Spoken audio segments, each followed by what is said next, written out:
Et alors on va parler des fermes auberges. Ici, c'en est pas une, à la ferme de Châtenois. Quoique, on va la transformer en auberge dans un instant, vous entendrez. Mais on va parler des fermes auberges.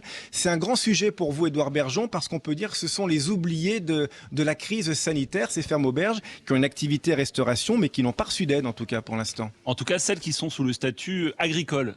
C'est le cas de Maud et Benoît Millet, que je connais, leur ferme auberge, le Clos des Milles, est dans le Cher, à Mornay-sur-Allier.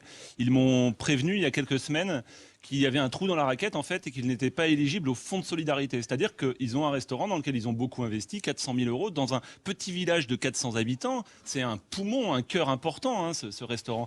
Et en fait, ils ont le droit à aucune aide alors qu'ils sont fermés. Alors ils se bougent, hein, ils font du pick and collect et ils travaillent et tout.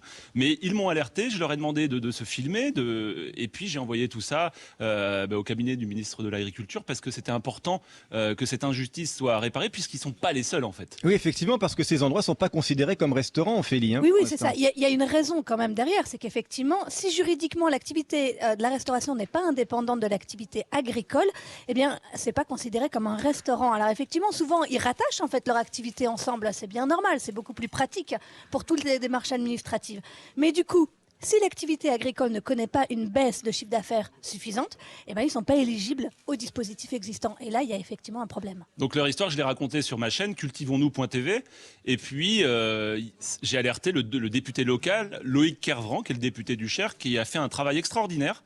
Il a parlé dans l'hémicycle à l'Assemblée nationale de Maud et Benoît de leur situation, et depuis ça bouge. En fait, c'est pas le fonds de solidarité qui va donc permettre de régler ce trou dans la raquette, mais il y a une nouvelle enveloppe qui va être débloquée pour toutes ces fermes auberges et ces commerces multi-activités de la ruralité. Un peu comme ici, par exemple, les Exactement. magasins paysans qui sont là justement et qui viennent en aide à la population locale et qui permettent de maintenir du lien social aussi. C'est très important ça. Hein. Ben, quoi qu'il en coûte, comme le président l'a dit, il faut maintenir en tout cas ces aides à la ruralité.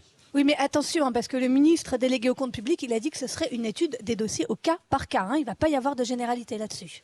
Ce que me dit le député que je viens d'avoir à l'instant, Loïc Kervran, c'est qu'il se bat. En tout cas, on a un jeune député qui est issu de la ruralité, qui est du Cher et qui se bat. Et en tout cas, il y a pour qu'il y ait une mesure collective, vous voulez dire. Une mesure collective, parce que depuis qu'il y a eu cette médiatisation de l'affaire du Clos des Milles, en fait, il y a nombre de fermes auberges et de petits commerces qui appellent pour dire nous aussi, on n'est pas éligibles.